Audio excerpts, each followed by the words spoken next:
So imagine this. Picture this. There are only a few things on this planet that are truly priceless. Now imagine stealing them. But not for money, profit, or fame. Instead, you stole them for pleasure. But probably not the pleasure you're thinking about. Let's get into this chaos story of the week.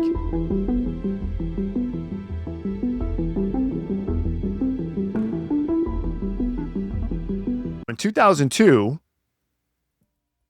a NASA intern by the name of Thad Roberts walked in to one of the most secure facilities on the planet, NASA Johnson Space Center, and walked out with moon rocks. Not the replicas, the real thing. Yes, moon rocks. You just comment down below. I already know. Just leave all your remarks in the comments because I already know you're going to say, some of you are going to say, we didn't go to the moon. That's all a theory. That was all a hoax. It was all Hollywood production. Look, I'm just here to tell this chaotic story because this is a story of chaos. So, let me bring you back.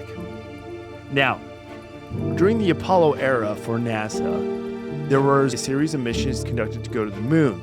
Now, astronauts collected these moon rocks and a bunch of lunar samples and brought them back to Earth. But not only that, they risked their lives to bring them back. Shout out Tom Hanks, shout out Kevin Bacon, Apollo 13, still one of the coolest movies I've ever seen as a kid, still one of the coolest movies even now. Coolest stories. Their lives to bring those replicas back to Earth to be stored securely, studied, and researched in the NASA facilities. Very secure. NASA is a very secure facility. You have to get a background check to park anywhere in the vicinity of a NASA complex. Thad walked in, came out with the moon rocks and dust samples collected by the Apollo astronauts. Now, good old Thad here, he didn't hack the system. He didn't plan an operation. He didn't plan an infiltration. He didn't come in like Mission Impossible. No, good old Thad relied on the fancy T word, trust. Good old Thad used his placement and access, but he used his trust foundation to, during the after hours of the NASA facility, push a 600-pound safe full of lunar samples out of the building into his car and then drive home.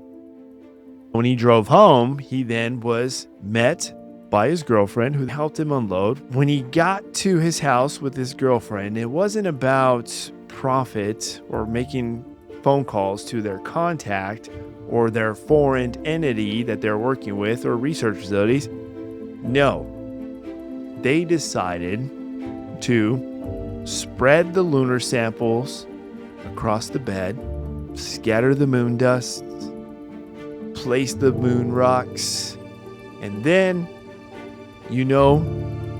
engage in sexual relations all over the lunar samples. Good old Thad, putting it down on the moon. What's funny about this story is because it's not really from a sense of rebellion. I see this more as a sense of ego. Now, the crazy thing is, good old Thad Roberts, he wasn't acting on a sense of science. It had nothing to do with that.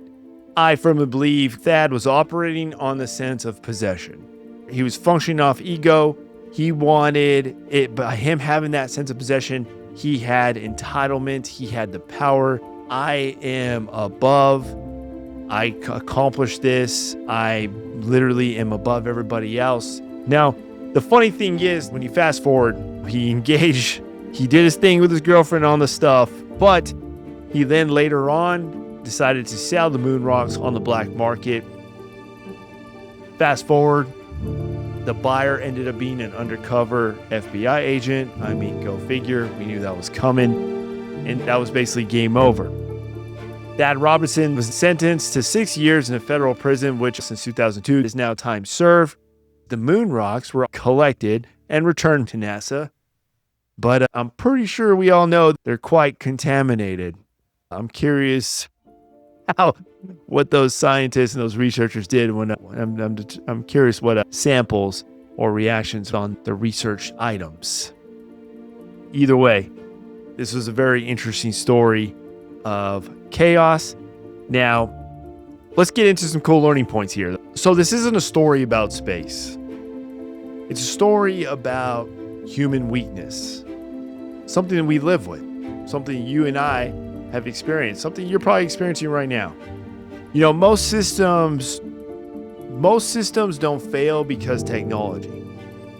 They fail because somebody thought they were special. Now that I know we do see. We see it all the time. We see it in the news. Somebody just thinks they're special, and therefore they react or engage. That's a learning point we can take away from here. Comfort in chaos means understanding that chaos doesn't always arrive loud. Sometimes it arrives wearing a badge and a key and has trusted placement and access. And that's something we have to remember, and something I want you guys to remember and take away from this chaos story of the week of good old Thad Roberts. Now, I am curious, though, what all did they do? What other activities did they engage in on those moon rocks? That's just what the reports and the research show. Obviously, who knows? Who knows? Comment down below. Let me know your thoughts, guys. And hey, if this story made you think, guys, definitely please hit the subscribe button. And because we got to always remember that chaos always has a story. Just like you and I. Everyone has a story. And this was your chaos story of the week. I'll see you on the next video.